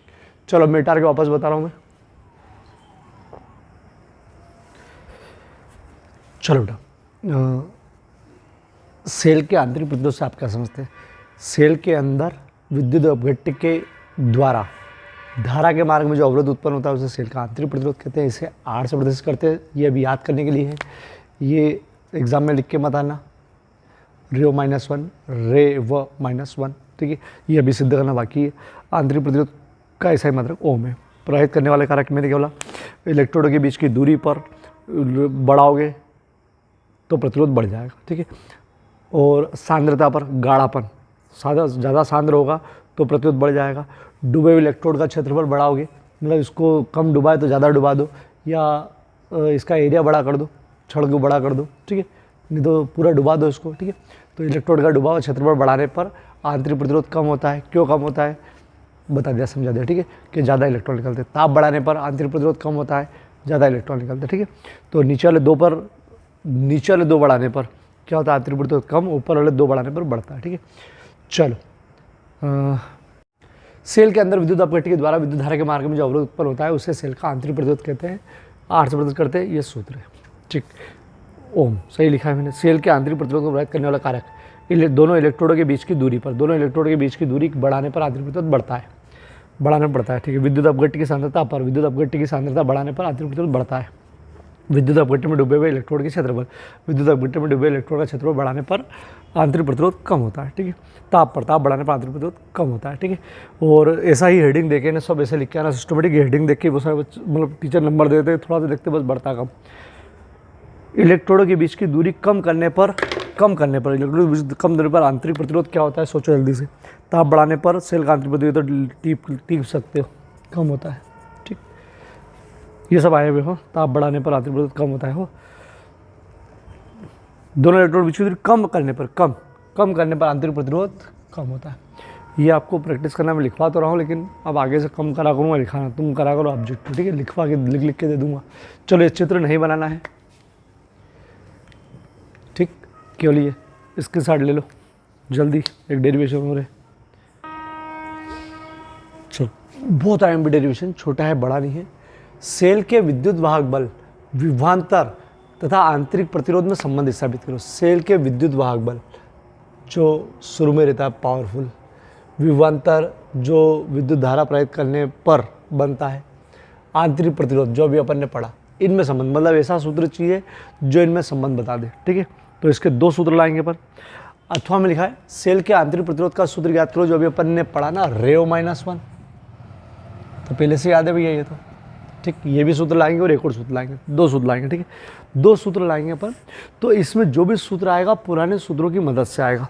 तो चलो बताते हैं। अब चूंकि ये सेल है, जैसे ये पूरा जो उपकरण है ना, इस पूरे को शॉर्टकट में परिपथ में ऐसा बनाते हैं, ये सेल है और ये इसका आंतरिक प्रतिरोध है। ये आंतरिक प्रतिरोध जो है ना वो उसके पास में बनाते हैं। तो अभी कुछ डेरिवेशनों के लिए अपन सेल को ऐसा बनाएंगे, ठीक, जिसमें आंतरिक प्रतिरोध का महत्व रहेगा उसके लिए, ठीक है। तो ये पूरा सेल बन गया आंतरिक प्रतिरोध के साथ वाला, ठीक है। चलो, अब पहले नहीं बनाया ऐसा सेल तो पहले अकेला, लेकिन ये इसलिए बना दिया क्योंकि अब आंतरिक प्रतिरोध का भी महत्व है, इसलिए बनाया, ठीक है। चलो, अब देखो, आपको ये सेल का विद्युत वाहक बल, विभवांतर अभी तो है ही नहीं, जब तक परिपथ में कुछ नहीं जोड़ोगे तो विभवांतर बनेगा ही नहीं, ठीक है। विभवांतर और आंतरिक प्रतिरोध में संबंध चाहिए। तो आपको क्या क्या याद करना पड़ेगा पहले देखो, ठीक है। तो एक पढ़ना पड़ेगा I = V/R, ये ओम नियम है। अरे यार, R = V/I, ये यहाँ गया, ये यहाँ गया, रियल तो यही है, लेकिन अब जैसे जितने भी सूत्र बने सब याद रखो, ठीक है। तो I यहाँ पर इसका यूज़ नहीं करते, अपन करेंगे धारा बराबर विभव पल, यहाँ करेंगे विभव की जगह विद्युत वाहक बल। सर विभव की जगह विद्युत वाहक बल, तो याद करो विभव मतलब वोल्टेज की बात कर रहे हैं, विद्युत वाहक बल भी वोल्टेज होता है। ये विभवांतर तब वोल्टेज मतलब सॉरी विद्युत वाहक बल वोल्टेज तब बन जाता है जब कुछ लगा दो। अगर अकेला अकेला जुड़ा है, कुछ भी नहीं जुड़ा है, तो अपन विद्युत वाहक बल सोच सकते हैं ना, विद्युत वाहक बल। तो विद्युत वाहक बल विभवांतर और ये ये क्या है, टर्मिनल वोल्टता विभवांतर और विद्युत वाहक बल और विभव, ये एक ही जगह काम आते, मतलब एक ही चीज़ है, ठीक है, क्योंकि मात्रक भी तीनों का एक है। तो V की जगह अपन विद्युत वाहक बल का इस्तेमाल करेंगे अभी फिलहाल, ठीक है। प्रतिरोध, तो प्रतिरोध मतलब कुल प्रतिरोध जितने भी लगे हों, ठीक है, कुल प्रतिरोध, ठीक, एक सूत्र ये लगेगा, धारा बराबर विभव मतलब विद्युत वाहक बल बटे प्रतिरोध। एक सूत्र खुद ये लगेगा, अपने आप में खुद ये लगेगा एक बार, ठीक है, कि कहीं पर विभवांतर की जरूरत है तो फिर एक बार ही लगेगा। दो सूत्र हो गए। तीसरा सूत्र एक विशेष चीज़ समझो। चलो आपको मालूम है अगर कोई प्रतिरोध श्रेणी क्रम में जुड़ा है तो कुल प्रतिरोध होता है R प्लस R। ये कैसा है, दोनों जुड़ जाते हैं। तो इसके पहले एक डेरिवेशन करवाया था R1 plus R2 plus R3। कब, जब तीन प्रतिरोध श्रेणी क्रम में जुड़े हों, R R R, तो कुल प्रतिरोध जोड़ने पे आता है। समांतर क्रम में जुड़े हों तो प्रभावी प्रतिरोध या तुल्य प्रतिरोध 1/R में आता है। ये हो चुका है बेटा वो, ठीक। तो अभी अपन श्रेणी क्रम में अगर जोड़ेंगे तो आपको जोड़ के लाना है। तो ये चलो याद रख लो कि श्रेणी क्रम में जुड़ा है इसलिए प्रतिरोध हो जाएगा R प्लस R, दो जुड़े हुए, ठीक है। अब सुन लो मेरी बात, ठीक है, एक विशेष चीज़, नहीं तो आप कन्फ्यूज हो गए, ठीक। ये सेल है, ठीक, एक प्रतिरोध यहाँ लगा हुआ है और एक प्रतिरोध यहाँ लगा हुआ है, ठीक।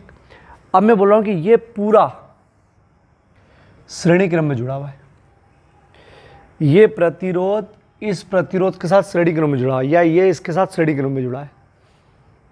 अरे जुड़ा हुआ है श्रेणी क्रम में, ठीक है। ये समांतर क्रम में तब होता है जब अपन ये एक दो बिंदु बना के यूज़ कर लेते कि ये इससे जुड़ा है, ये इससे जुड़ा है। लेकिन ये क्योंकि इसमें जब धारा निकलती है तो पूरा एक राउंड लगाएगी पूरा यूँ, तो धारा श्रेणी क्रम में समान जाती है। तो ध्यान रखना हो, या अपन सोचे कि अपन इसको यूँ खींच दें, अरे ये सेल को यूँ पकड़ के यूँ खींच दें, ठीक, सोचो ये खींच दिया तो ये खींच दिया, ठीक, ये यूँ खींच दिया बेटा, तो ये सब यहाँ आ जाएगा दोनों, ये बड़ा सिरा और छोटा सिरा, ठीक। तो कुल मिला के इकाई में जुड़ा हुआ है श्रेणी क्रम में। दिक् समांतर में रहा, लेकिन समांतर कब होता, जब यहाँ दो बिंदु बन जाते कि भैया ये इससे जुड़ा है, ये इससे जुड़ा है, और यहाँ को सप्लाई अप्लाई होती, ठीक है। तो ध्यान रखना ये दोनों इकाई में जुड़े हैं श्रेणी क्रम में। कन्फ्यूज मत होना, समझ जो बच्चे समझते हैं उनके लिए बता रहा हूँ, ठीक है। जो रट्टे लगाते हैं उनके लिए तो हाँ सर हाँ कर लिया आपने। तो ये इकाई में है, दोनों श्रेणी क्रम में, ठीक है, श्रेणी क्रम में। समांतर में तब होते हो। चलो अभी ये दोनों श्रेणी क्रम में ध्यान रखना। चलो तीन चीज़ बताइए मैंने। एक सूत्र लगाऊँ, धारा का विद्युत वाहक बल बटे कुल प्रतिरोध। एक लगाऊंगा I बराबर V/R, जो ओम नियम से आया, दोनों ओम नियम से आए, इसको श्रेणी क्रम में मानूंगा, ठीक है। दूसरी चीज़ आपको विशेष मालूम है कि जब तक आप किसी सेल से धारा नहीं लेते हो तब तक वो विद्युत वाहक बल लेता है, और जब धारा लेना शुरू करी, कुछ प्रतिरोध लगा के बल्ब लगा के विद्युत धारा लेना शुरू करी, तो ये विद्युत वाहक बल क्या बन जाता है, विभवांतर, ठीक है। विद्युत धारा प्रवाहित हुई कि विभवांतर बन जाएगा, ठीक है। चलो अब यही चीज़ रफ पूरा एक बार रफ में बताता हूँ और फिर फेल नहीं बताता हूँ। बहुत सिंपल सा डेरिवेशन बेटा, बहुत सिंपल चले, बस इसको एक दो बार करना बस, नहीं तो कहीं ना कहीं कन्फ्यूज़ हो जाओगे, क्योंकि सरल चीज़ आप कम की जाती है, बच्चे लोग कम करते सरल चीज़ को, कन्फ्यूज़ होया करते फिर, ठीक है। चलो ये एक सेल है, अपन ये संबंध पढ़ रहे हो बेटा, ये एक सेल है विथ आंतरिक प्रतिरोध, आंतरिक प्रतिरोध के साथ एक सेल है प्लस माइनस, ठीक है। चलो यहाँ पर अपन एक कुंजी लगा दो। क्यों कुंजी लगा दो, क्योंकि अब मैं एक इसके साथ बल्ब जोड़ रहा हूँ, बल्ब नहीं लिखूँगा मैं, ये जोड़ूँगा एक प्रतिरोध, ठीक है। बल्ब नहीं हो, एक प्रतिरोध। प्रतिरोध मतलब जो भी बल्ब हो, ट्यूबलाइट जो भी हो वो है, इसका प्रतिरोध है R, ठीक है। इसका ये सेल है वो, इसका आंतरिक प्रतिरोध ये बैठा हुआ है, ठीक। अब सुनना बेटा, ये कुंजी है, जब तक आप कुंजी नहीं टच करोगे तब तक धारा प्रवाहित नहीं होगी। धारा प्रवाहित नहीं हो रही तो इस समय जो है वो विद्युत वाहक बल E है, कुल विद्युत वाहक बल E है, और आंतरिक प्रतिरोध, इस पूरे का आंतरिक प्रतिरोध क्या है, R प्लस R प्रतिरोध कुल, और विद्युत वाहक बल अपन ने लगा रखा है, बस ये अपन ने लगा रखा है, विद्युत बल अपन ने लगाया है, आंतरिक प्रतिरोध अपन ने लगाए, कुंजी भी अपन ने लगाई, ये अपने काम होगा, ठीक है। लेकिन जैसे ही आप इसको टच करोगे, टच करते से ही अब वो काम करेगा। काम करा वैसे ही उन्हें विद्युत धारा प्रवाहित हुई, धन से निकलेगी, विद्युत धारा प्रवाहित हुई और घूमना शुरू, ठीक है, यूँ घूमना शुरू। ये घूमना शुरू हुई तो बोले कितनी धारा निकलेगी, बोले अभी निकाल लेते हैं। I बराबर कुल विभव बल बटे कुल प्रतिरोध। अरे ओम नियम से आया ना यार, I बराबर V अपन R, V मतलब विद्युत वाहक बल, यहाँ पर विद्युत वाहक बल ही अभी तो, ठीक। चलो I बराबर कुल विद्युत वाहक बल E, कुल प्रतिरोध R प्लस R। बहुत बढ़िया, समीकरण 1। फिर बोला सर रुको रुको रुको, आपने जब धारा प्रवाहित कर दी है तो अब विद्युत वाहक बल अपना रूप दिखाएगा ना, कौन सा, विभवांतर वाला। बोले बिल्कुल दिखाएगा। तो अब ये विद्युत वाहक बल काम करेगा विभवांतर का, ठीक है, विभवांतर का मतलब ये अब 10 का होगा तो थोड़ा सा कम लगाएगा, तो आएगी उससे धारा। तो बोले चलो उससे भी धारा निकाल लेते हैं। अरे धारा उससे भी निकाल लेते हैं, क्योंकि ये जो धारा बनी है वो वही बनी है, क्योंकि आर अपना काम करना दिखाई गया। बोले ठीक है, तो बोले रुको, आप इतने बड़े सूत्र से मत निकालो, बोले इस सूत्र से ही निकाल लो। बोले यहाँ पर एक वोल्टेज, अरे वो विभव मापी लगा के बताऊँ, विभव मापी वो लगा के यहाँ का वोल्टेज पता कर लो, ठीक है। तो अपन ने बोल दिया कि यहाँ का विभवांतर V है, और विभवांतर कब बना मैंने आपको बता दिया, जब टच करोगे विद्युत धारा प्रवाहित होगी तो सेल का विद्युत वाहक बल कम होके क्या बन जाएगा, विभवांतर, ठीक है। चलो तो एक बार धारा इससे निकाल लिया अपन ने, और एक सूत्र ये है I बराबर V/R, वो अपन ने यहाँ का सोचा है कि एक सूत्र ये भी इससे भी कर लो, ठीक है। ये भी वही बता रहा है, ये भी बता रहा है, ये भी धारा निकालना और ये भी धारा निकालना, दोनों सेम धारा निकालना, ठीक है। चलो तो दोनों I का मान है, आमने सामने पटक दो। इस I का मान इधर रख दो, I बराबर V/R, E R plus R, ठीक है। चलो मैंने क्या करा, एक सूत्र लगाया विद्युत वाहक बल के रूप में, एक सूत्र लगाया विभवांतर के रूप में, ये दो सूत्र लगाए, ठीक है। दोनों में धारा निकाली। इसको हल करके मैं छोटा R लूँगा। अब मैथ्स वाले में दिक्कत कम आती है बच्चों को, बायो को भी दिक्कत कम आएगी, अब सीखना, ठीक है। मेरे को बस छोटा R निकालना कैलकुलेशन करके, जो मैंने 5वीं 6वीं 10 8वीं 9वीं में सिखाया था, मतलब टीचरों ने सिखाया था। R का मान निकालना, हल करो बस को कैसे भी करके। चलो देखो मैंने क्या करा, तिरक गुणा करा पहले तो। R का मान निकालना बेटा हो, आधा डिविजन हो जाएगा, V बाहर R प्लस R, अभी गुणा करना है, बोले क्यों लिखा है, तिरक गुणा RE, इसका इधर इसका इधर गुणा करना है, वो अंदर गुणा करना है, क्यों लिख दिया है। चलो VR प्लस VR, फिर बोला मेरे को छोटा R निकालना है बस, ठीक है। छोटा R यहीं रखूँगा, बाकी उधर भगाओ। छोटा R मतलब छोटे R के साथ की चीज़ें सब, बाकी उधर भगाओ। चलो जब कोई चीज़ धन में होती है उधर जाके ऋण में हो जाती है, याद कर लो, जिसको नहीं पता है, धन में होती है तो उधर जाके ऋण में हो जाती है। चलो अब दिक्कत R को बोलो गुणे में V है, तो आपको ना गुणे वाली चीज़ बटे में जाती है, यहाँ पूरे बटे में, तो बटे में जाएगी, फिर मेरे को अलग अलग देना पड़ेगा, मजबूरी है। तो मैं दिमाग लगा दिया, ठीक है, क्या करूँ कि मैं V का भाग दे दूँ सब में, V का भाग दे दूंगा तो इसके पास से बैठ जाएगा, इसके पास लग जाएगा, अगर नहीं है तो इसके पास से बैठ जाएगा। देखो कैसे, ठीक है, या तो गुणे वाला बटे में ले जाऊँ सबके, नहीं तो ऐसा करूँगा। तो ये मेरे को ज़्यादा उचित लगा। क्या, किसका भाग दे रहा हूँ, V का, V सब में दे दिया, दम R, दम यही कटेगा बेटा। चलो क्या आ रहा है यहाँ पर, REV minus R, last step, मतलब अभी आधे डेरिवेशन की, दोनों में से R कॉमन आ रहा है। अरे R यहाँ पर भी, R यहाँ पर भी है, कॉमन ले लो, कॉमन लोगे तो यहाँ क्या बचेगा, E/V, बताओ यहाँ क्या बचेगा। अरे 1 बचता है, कॉमन लेते तो कुछ भी नहीं रहता, तो छोड़ के मत आ जाना, बोले सर गया हो तो। अरे कॉमन लेते हैं, पूरा कॉमन आ जाता तो 1 बचता है, गुणा करोगे तो R आना चाहिए ना वापस। और आप टेंशन मत पालो, ये सूत्र अपन ने तो पढ़ा, रेव -1, तो ये माइनस मतलब R कॉमन लिया इससे भी, तो इसके पास हट गया, इससे कॉमन लिया तो 1 बचेगा, पूरा छोड़ के आना, ठीक है। चलो ये अगर आंतरिक प्रतिरोध का सूत्र याद करने को बोले तो यहाँ तक ही करके आना है, आंतरिक प्रतिरोध का सूत्र हो गया, ठीक है। अब आपको संबंध भी चाहिए, और संबंध हालांकि ये भी है, देखो सेल का विद्युत वाहक बल है, विभवांतर भी है, और आंतरिक प्रतिरोध ये भी संबंध है। लेकिन इस संबंध में एक और संबंध लाना है, क्योंकि इसमें मतलब R का जिक्र है, I नहीं दिख रहा है, I अलग से पूछा भी नहीं, विद्युत धारा भी नहीं, तो एक सूत्र ये भी चलेगा और एक और निकालना पड़ेगा, तब जाके वो मानेंगे। चलो एक और निकाल लेते, कैसे देखना, R बराबर, अब इस R को हटा के I लाना है, ठीक है। R में तो हो ही गया एक I, तो I कैसे लाओगे, R बराबर V/I। अरे फिर ओम नियम, यही वाला ओम नियम है, बस उल्टा सीधा लग रहा है। अरे यार ये यहाँ गया और ये यहाँ गया, रियल वाला तो ओम नियम ही था। चलो रख देते अपन इस आर की जगह v अपॉन आई, ठीक। ये इसको लघुत्तम लेना पड़ेगा अपने को। कैसे लघुत्तम? या सो लघुत्तम लेना है। लघुत्तम समझते हो? नीचे नीचे गुणा कर दो, एक का इधर इसका इधर, अरे नीचे नीचे गुणा, इसका इधर इसका इधर, तो एक का इधर करोगे तो e, इसका इधर करोगे तो v। अरे सर नियम है यार बेटा। चलो इस v से ये भी कट जाएगा, डायरेक्ट नहीं काट सकते हो, यहाँ पर लघुत्तम लेना पड़ता है, नहीं तो इससे ठीक लघुत्तम लेना पड़ता है। चलो r बराबर क्या बचा? e माइनस वी, नीचे बचा है i, यही बचा है। चलो तिर्यक गुणा करो, अरे 1 मान के तिर्यक गुणा, आई आर बराबर e माइनस वी।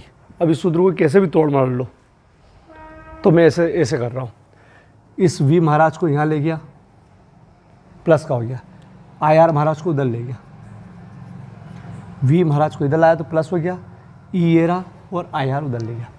चलो ये एक सूत्र, ये भी संबंध है, विभवांतर, विद्युत वाहक बल, आंतरिक प्रतिरोध में संबंध। और ये आपको एक बहुत अच्छी चीज़ बता रहा है। कैसे बता रहा है? जैसे विद्युत वाहक बल 3 वोल्ट का था, विभवांतर हमेशा कम हो जाता है, माइनस ये जो चीज़ है आई और आर का गुणा, आई धारा और आर ये जो अंदर बैठा हुआ है वो, इन दोनों के कारण कुछ न कुछ तो आएगा। अरे भले एक मान आए या आधा मान आए, इन दोनों का गुणा करने पर कुछ तो आएगा, प्रतिरोध कुछ हो, ये कुछ आएगा। तो देखो 3 वोल्ट माइनस ये भी वोल्ट, आई और आर वोल्ट ही होता है, 3 माइनस 1 2 वोल्ट। तो यही तो बताता है विभवांतर हमेशा खा जाता है, विद्युत वाहक बल जो है उससे थोड़ा सा खा जाता है। ये आ रहा है ना, यही खा रहा है। शुरू में जो बताया था सबसे पहले यही खाता है, आर ही खाता है। अपना बैटरी लाते हो 3 वोल्ट की और बताती है कम, वो ये आर खाता ही है, ठीक है। चलो बात समझ में आ गई। ये थोड़ा सा अलग से इसे समझा दिया। ये सूत्र बहुत महत्वपूर्ण है कि भैया E बराबर V बराबर E, मतलब विद्युत वाहक बल और विभवांतर दोनों समान मिलना चाहिए, बहुत अच्छी बैटरी हो तो। लेकिन गड़बड़ क्या होती है, ये इतना माइनस हो जाता है उसमें से, ये अगर होता ही नहीं, R 0 हो जाता है, ये पूरा 0, तो 3 वोल्ट की बैटरी लाते और 3 वोल्ट ही जलाते, ठीक है। चलो ये सूत्र बहुत IMP है, V बराबर E minus I R, V बराबर E आई आर। V भी वोल्टेज है, E भी वोल्टेज है और आई आर भी वोल्टेज है। कैसे? V बराबर होता है आई आर, ओम नियम। तो I और R का गुणा जब भी करते तो वोल्टेज के बराबर आता है, तो वोल्टेज ही मानते हैं। चलो इतना बड़ा डीप में जाओ, V equal to E I R, ठीक है।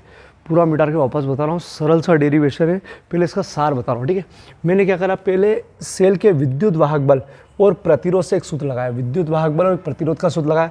कुल विद्युत वाहक बल बड़ा कुल प्रतिरोध श्रेणी क्रम में ना, मैंने बता दिया, तो दोनों जुड़ गए थे, एक सूत्र ये हो गया। बोले एक और मैंने आय का मान निकाला, वो बनाया जब मैंने धारा प्रवाहित करी तो बोले विभवांतर बनेगा ही सही, तो विभवांतर से बनाया। आमने सामने पटके, आमने सामने पटकने के बाद ये जो स्टेप है ना बेटा, ये मैं आराम से फिर बताऊंगा, क्योंकि ये गणित वाली चीज़ है। इसको आप बार बार करोगे ना, बार बार क्या, जिसने एक बार में कर लिया खत्म, लेकिन जिसकी गड़बड़ आए तो जरूर करके देखना, मैं वापस से बता दूंगा इसको वापस बताऊँगा, ठीक है। तो यहाँ पर रेव -1 आया, ये वापस बताऊँ, मैं करना आपको ही पड़ेगी पूरी, मैं एक बार पूरी सिस्टम रेव -1 आया बताया तो यार। चलो तिर्यक गुणा करा, V यहाँ पर R प्लस R बराबर R ही, इसका इसमें गुणा, इसमें इसका गुणा R ही। R निकालना छोटा R, ये नहीं रखा, दोनों को भगाया, मतलब इसको भगाया उधर, R ही माइनस VR, V का भाग दे दिया समझदारी के लिए, यहाँ V भाग दिया, यहाँ V भाग दिया, यहाँ V भाग दिया, ताकि अपन R अकेला मिल जाए, दम, ठीक है। चलो R ये रहा, दोनों में से R कॉमन लिया, यहाँ E बचेगा, यहाँ पूरा कॉमन आया तो 1 बचेगा बेटा, R पूरा कॉमन आया तो 1 बचेगा। ये एक सूत्र आ गया, ये विशेष सूत्र है, इससे आगे बढ़े अपन। बोले एक और सूत्र चाहिए, तो इस R महाराज को गोल करने के लिए फिर R बराबर V अपन आए, केवल ओम नियम ही चल रहा है, ठीक है।